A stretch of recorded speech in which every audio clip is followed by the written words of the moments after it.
திருநள்ளாறு போகிறக்கே காசு இல்லைன்ட்டாங்க. இப்போ இந்த சனியோட பிரச்சனை குறைக்கணும். இதுக்கு ஏதாவது ஒரு பரிகாரம் வேணும் இல்லைங்களா? எல்லாத்துக்கும் 7 சனி, ஏன்னா 3 கட்டத்தில் ஏதோ ஒரு சனி பார்க்கும். இந்த 7 சனியோட தாக்கம் குறையணுன்னா என்னால் திருநள்ளாறு கோயில் போய் கும்பகோணம் போய் நான் இருந்து ரூம் போட்டு தங்கி குளித்து என்னால் முடியாதுங்க ஐயா. என் உடம்புல அந்த சனியோட தாக்கம் இருக்கிறனால நிம்மதியாக தூங்க முடியல, கரெக்டான நேரத்தில் குளிக்க முடியல, போட்ட ட்ரெஸ்ஸுவே நான் போட்டிருக்கேன், என்ன நடக்குதுன்னே தெரியல, எனக்கு புத்தி பேதலைஞ்சு இருக்குதுன்னு சொன்னார். அது காசும் இல்லைங்கிறார். நான் கொடுத்தாலும் இவர் போகிற மாதிரி இல்லை, இருந்தாலும் பரவாயில்ல இவர் போயிட்டு வந்தார்னா அந்த பாயிண்ட்லையாவது திருநள்ளாறு நம்ப வழினா கூட ஒரு 1000 ரூபா பஸ்ஸு காசு கொடுத்துட்டு கோயில் கும்பிட்டு வாங்கினாலும் கொடுத்தவருக்கு ஒரு பலன் கிடைக்கினாலும் அவர் போக மாட்டேங்கிறார். சரி, இப்போ இதுக்கு நான் என்ன சொன்னேன்னா, சனியோட வாகனம் யாருங்கம்மா? காக்கா எங்கெல்லாம் கூடு கட்டி இருக்குதோ அந்த மரத்தடியில் கொண்டு போய் நீ ஒரு 7 விளக்கு வச்சு இந்த மரத்தை நீ சுற்றி கும்பிடு, உன் மனசு மாறும்னு சொன்னேன். இப்போ ஒரு ஆளுக்கு சுற்றிட்டு இருக்கிறார். எப்படின்னு பாருங்க. சனி பகவான் எங்கே குடியிருக்கிறாருங்க? அவர் வீடு கட்டி ப்ளஸ் கூடு கட்டி அந்த கூட்டில் மேலே வாழ்கிறாரு. அந்த மரம் தான் சாட்சியாக நிற்கிது. இவர் தான் சனி பகவான். நீ போய் ஒரு 7 தடவை வலமுறை சுற்றி வந்து ஒரு 7 மண் விளக்கு வச்சு நீ சாமி கும்பிட்டு ஒரு நேரம் தலகாணி வைக்காமல் அந்த மரத்தடியிலேயே உன்னை அறிஞ்சாமல் நீ தூங்கு. உனக்கு அவர் ஆசீர்வாதம் பண்ணிட்டு போனது உனக்கே தெரியாது. அதுலேருந்து உன் மனசு மாறுன்னு ஆள் ரெடி ஆகிட்டாருங்க. எப்படி? ஆமாங்க, 7. ஏன்னா அந்த 7:30 நீங்கள் சொன்னீங்கல்ல, இந்த 7:30 ஏன் சொன்னீங்கன்னா, சனி பகவான் திருநள்ளாறு கோயிலில் 7:20க்கு தான் அந்த சனியோட பிடிச்ச இடம். அந்த 7:20க்கு தான் அந்த சேட்டலைட்டே விட்டு பார்த்துருக்காங்க, அது செயல்படலை. அந்த 7:20க்கு சனி வந்து தெப்ப குளத்தில் உட்காந்துது. அதனால 7:20. இது எப்படி சொல்கிறதுன்னு சொல்லி போட்டு என்ன பண்ணிட்டாங்க, அந்த 7:20லேருந்து அந்த 10 நிமிஷம் முன்னப்பின இருந்ததுனால அந்த 7:20 7:20 சொல்லாமல் இது 7:30ன்னு வச்சுட்டாங்க. காலப்போக்கில் ஒரு சண்டை நடந்தவங்க அங்கே ஒரு 7:30 நடக்குதுங்கிறாங்க. எனக்கு ஐயா அது கோளாறு நடக்குதுங்கிறாங்க. கோளாறுன்னு என்ன? கோல் ப்ளஸ் 6, 6ஆம் இடம்னா சண்டை, ஏதோ ஒரு கிரகம் அப்படி செயல்படுறதுனால கோளாறு. எல்லாமே பிரித்து வச்சுருக்காங்கல்ல. என்னங்க ஐயா? அப்போ அந்த சனி பகவானுக்கு நான் சொன்னேன், ஐயா நான் இன்னும் சந்தனம் குங்குமம் எடுத்துகிட்டு போய் நீ அந்த மரத்துக்கு பொட்டு சந்தனம் வச்சு அதுக்கே விளக்கேற்றி காக்கா கூடு கட்டிக்கிற இடத்துல நீ வச்சு கும்பிடு, உனக்கு நல்லது நடக்கும் பாருன்னு. சிம்பிளாக பரிகாரம். அவர் மனசு மாறிச்சு. ஆனால் அங்கே போயிட்டு வந்தவங்க கொண்டு டயர்டாக இருப்பார், இவர் டயர்டாகலை. இன்னொரு விஷயம் தெரியுங்களா உங்களுக்கு? அந்த காலத்தில் ஆதிகால பரிகாரத்தில் ஒரு விஷயம் சொல்கிறேன். காக்கா வாயில் குச்சி எடுத்தால் 22 நாளைக்கு மழை வராதுங்க ஐயா. காக்கா வாயில் குச்சி எடுத்தால் 22 நாளைக்கு மழை வராது. அதை வச்சு தான் விவசாயம் செய்யக்கூடிய நெல்லெல்லாம் ரோட்டில் கொண்டு வந்து காய போடுவாங்க, விதை நெல்லை. ஏன் அப்படின்னா அதுக்கு அந்த ஞான சக்தி தெரியும். 22 நாளைக்கு அது முட்டை வச்சு குஞ்சு பொறிச்சு வெளியே வரணும். அதுக்கு பிரபஞ்சத்துக்கிட்ட கேட்டு தான் குச்சி எடுக்கும். எப்படி?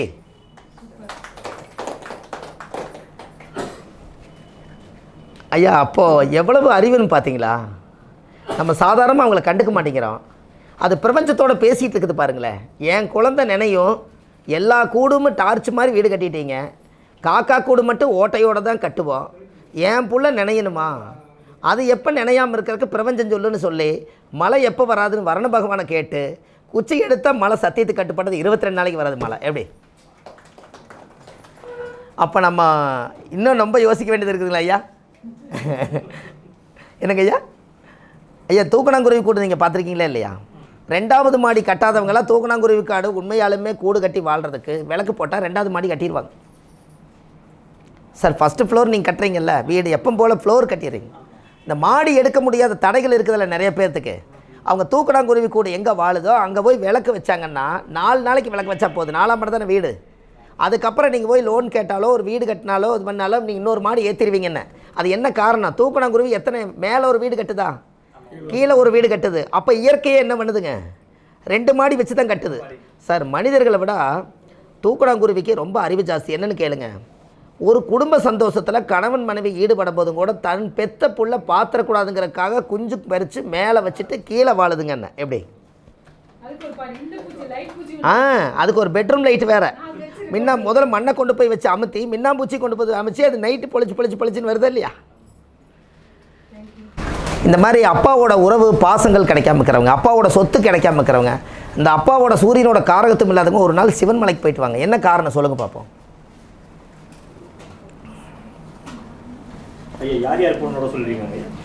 இல்லைங்க சூரியனோட ஆதிக்கம் சொல்லிடுறேங்க, எல்லாம் சொல்லிடுறேன். சிம்ம ராசியில் பிறந்தவங்க, சூரியன் நீசமாக இருக்கிறவங்க, ஞாயிற்றுக்கிழமைக்கு பிறந்தவங்க பரிகாரம் வேணுங்க.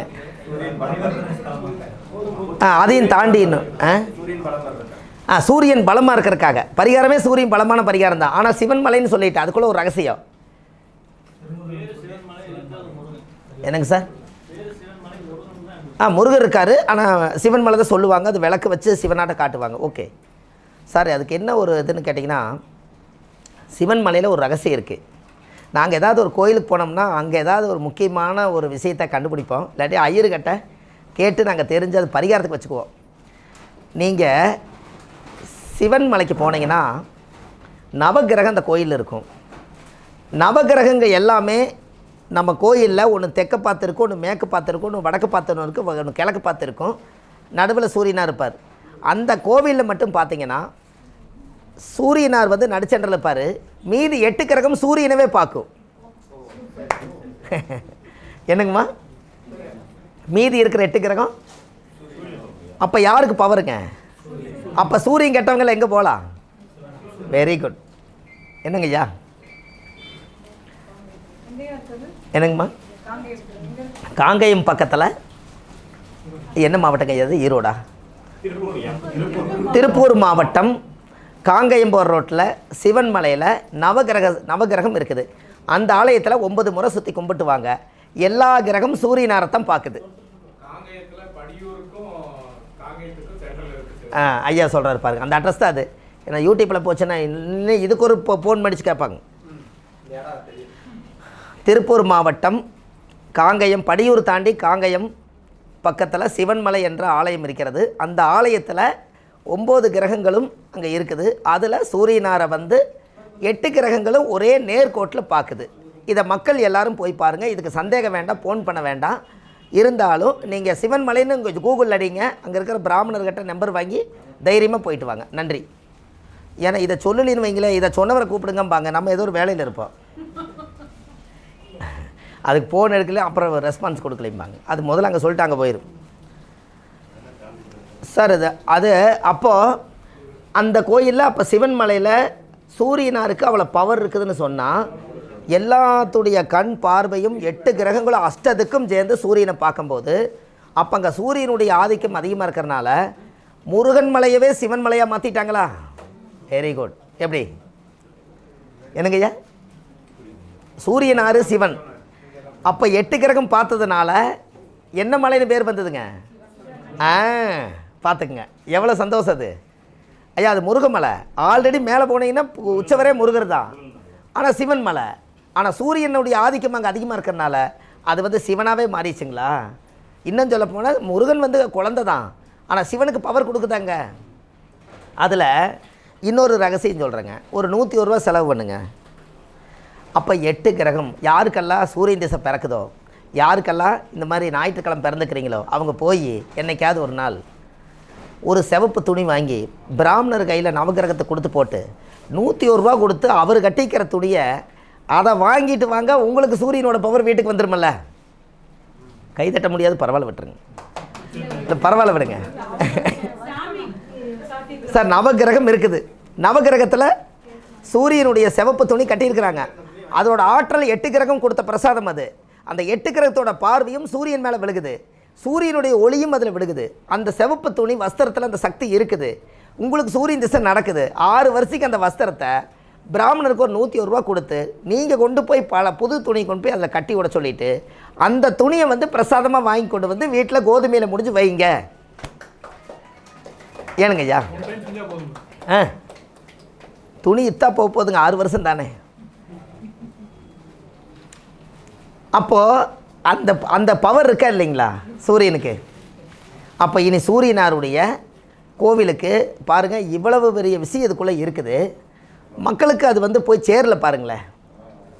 ஏன்னா நம்ம எல்லாருமே ஜோசியராக இருக்கிறனால சூரியன் கெட்டால் அப்பா மகனும் சண்டை போட்டுக்கிட்டாங்கன்னா சிவன் மலை போய் சாமி கும்பிட்டு வாங்கன்னு சொன்னீங்கன்னா யாரெல்லாம் சனி வந்து மகன் அப்பாவை யாரெல்லாம் அவமானப்படுத்துகிறாங்களோ அவங்கெல்லாம் சிவன் மலை போயிட்டு வந்தால் சரியாயிருங்கன்னு சூரியனை மதிக்க நடந்துக்குவாங்க, அப்பாவை மதிக்க நடந்துக்குவாங்க இல்லைங்கன்னு. சரி, இதுக்கு மேலே இன்னொரு படி போங்க. அப்போ சூரியனை எல்லா கிரகமும் ஒரே நேர்கோட்டில் பார்க்குது. அப்போது ஐயோ கொஞ்சம் மூலமாக பேசுங்க. அதாவது சூரியனுடைய பவர் படுது இல்லைங்களா? இப்போ நல்லா யோசிச்சு பாருங்கள். உங்கள்கிட்ட யாராவது கவுன்சிலரு, எம்எல்ஏ, எம்பி தேர்தல் வந்தால் வருவாங்க. அவங்கள போய் சூரியன்னா அரசாங்கம், பதவி அரசாங்கம், சூரிய அந்த கோவிலில் ஞாயிற்றுக்கிழமை அன்னைக்கு போய் அந்த கோவிலில் போய் சிவன் மலையில் போய் அபிஷேகம் பண்ணிவிட்டு அந்த நவகிரகத்தை சுற்றிட்டு வர சொல்லுங்கள். அவருக்கு பதவி கிடச்சிருமா கிடைக்காதா சொல்லுங்கள்? என்னங்க ஐயா, இனிமேல் அதை சொன்னீங்கன்னா நமக்கு மேலே ஒரு சக்தி சிவனுக்கு இருக்குது. எல்லாரும் போயிடுவாங்கங்க. இனி அந்த இந்த வீடியோவுக்கே போவாங்கன்னு தான் நினைக்கிறேன். என்னங்க ஐயா, வேறு வழி இல்லைங்க. அவர்கிட்ட நம்ம அப்பாயின்மெண்ட் வாங்கி நம்மளும் போக முடியாது. அவர் வரக்கு நேரம் இல்லை. அவங்க வீட்டுக்காரமாக பார்த்துக்கிட்டு இருப்பாங்க. அவர் இன்னொரு அடுத்த பதவிக்கு போகணும். அது இதிலே பார்த்துட்டு போட்டுமே. ஐயா 120 கோடி பேர் இருக்காங்க. அத்தனை பேருக்கு நம்ம குடும்ப ஜோசியரா? சரி அப்படின்னா சொல்லுங்கள், 1,00,000 ஜாதகத்தை உங்கள் முன்னாடி நான் வச்சுறேன். எத்தனை நாள் நீங்கள் பார்த்து முடிக்க போகிறீங்கன்னு? அப்போ எப்படி இது சாத்தியம்? அளவாக தான் வரணும். கரெக்டுங்களா ஐயா? அதனால் நம்ம அதை அப்படி எடுக்க முடியாதுங்க. உலக மக்கள் அனைவருக்கும் ஜோதிடம் பொது. என்ன ரகசியம் இருக்கோ அது பிரபஞ்சத்தை கொடுத்துட்டு போயிடணும். நீங்கள் காக்கா கூடு பரிகாரத்தை சொல்லிட்டேன். காக்கா குச்சி எடுத்தால் 22 நாள் மழை வராதுன்னு பாருங்கள். அதோட டைரக்ஷனை பாருங்கள். ஆச்சரியமாக இருக்கா இல்லையா? தூக்கணாங்குருவி கூடு வந்து 2வது மாடி கட்டுங்கன்னு. அது ஏன் 2வது மாடி கட்டுறீங்கன்னா பாருங்கள், வடக்கு பார்த்து வீடு கட்டுச்சுன்னா என்னங்க, வடக்கு பார்த்து தலைவாசல் வச்சு அந்த தொங்கிட்டு தான் இருக்கும். ஆனால் அதுக்கு டைரக்ஷன் தெரியும். தூக்கணாங்குருவிக்கு வடக்கு பார்த்து இப்படி வீடு கட்டுச்சுன்னா அதுக்கு நேர் தெற்கு பார்த்து மழை வரப்போகுதுன்னு அர்த்தம். அதோட அலைகள், காத்தலைகள் எல்லாம் வந்து இங்கே அடிக்குது. அப்போ இங்கே கூடு இங்கே மறைஞ்சிரும். இந்த வாசல் இந்த குழந்தைக்கு நினையாது. அப்போ இப்படி பார்த்து வீடு கட்டுதுன்னா, மலைச்சாரல் அடித்தா இப்படி தான் வருதுன்னா தெற்க தான் மழை கருக்குதுன்னு அதுக்கு தெரியுது இந்த ஏரியாவில். எப்படி போட்டிக்கவே வச்சுருக்குதுங்களா?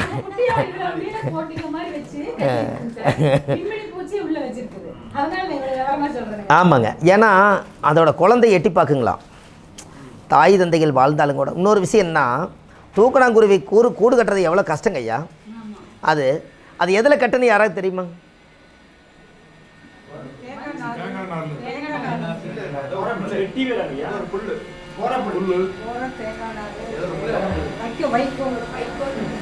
வைக்கப்போர், தேங்காய் நார், கோரப்புல், அருகம்பில்லு, கிணத்துக்குள்ள இருக்கிற புல். ஐயா ரொம்ப சந்தோஷம். தர்ப்பப்பில்லை தான் கூடு கட்டும். தர்ப்பப்பில்லையும் கூட இத்தினோண்டு 2 இலை இருக்கும் இந்த பக்கம். அதில் இருந்து நாரை ஒழிச்சிட்டு வந்து தான் கோருக்கும். இல்லாட்டி எல்லா பேரும் உடஞ்சிரும். ஆனால் தர்ப்பப்பில்லையில் மட்டும் மோதிரம் போடுறீங்க, நினச்சி மோதிரம் போடுறீங்க, அது உடைய மாட்டேங்குது, வளையும். தர்ப்பப்பில்லை கூடு கட்டும். அந்த தர்ப்பப்பில்லை கூட சில மூலிகை சேர்த்திக்கும்.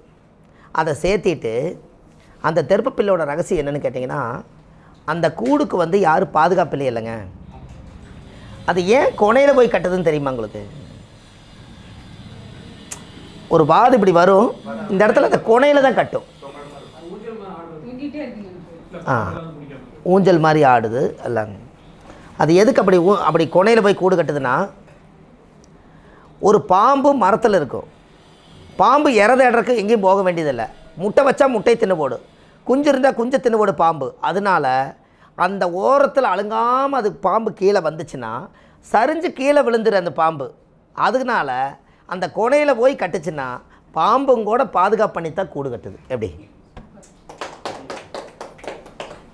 அப்போது அந்த பாம்புக்கும் கூட அதுக்கு தெரியுது, நீ என்னை தேடி வந்தேன்னா நீ வாயில் கவிட்டு உந்தி போகிறதுக்குள்ளே நீ கீழே விழுந்தீன்னா நீ நாசம்.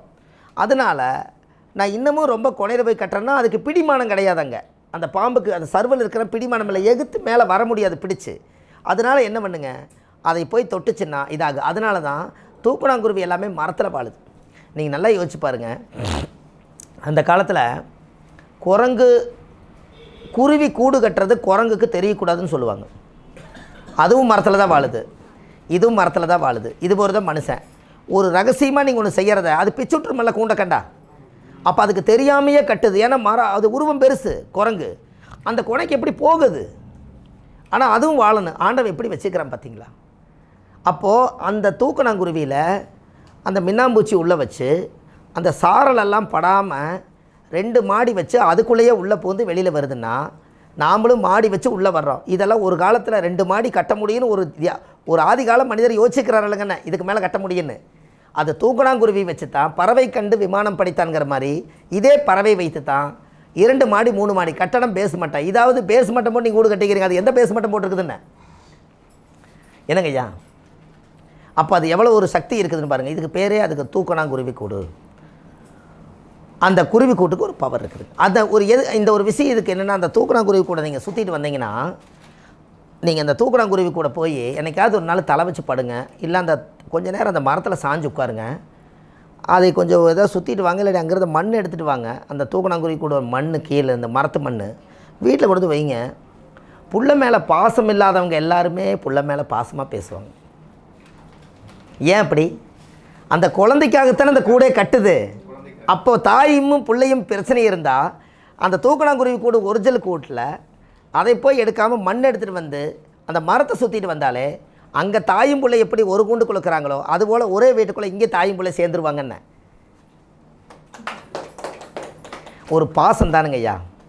அப்போ அந்த காலத்தில் இது வருதா இல்லையா? சாதாரண குருவி தான், ஆனால் அது நமக்கு மேலே ஒரு சக்தி இருக்கா இல்லையா? அப்போ இதெல்லாம் நம்ம அதை கொஞ்சம் தெரிஞ்சு வச்சதுனால தான் அந்த ஒவ்வொரு பறவைகளுடைய வயலில் சொல்கிறோம்.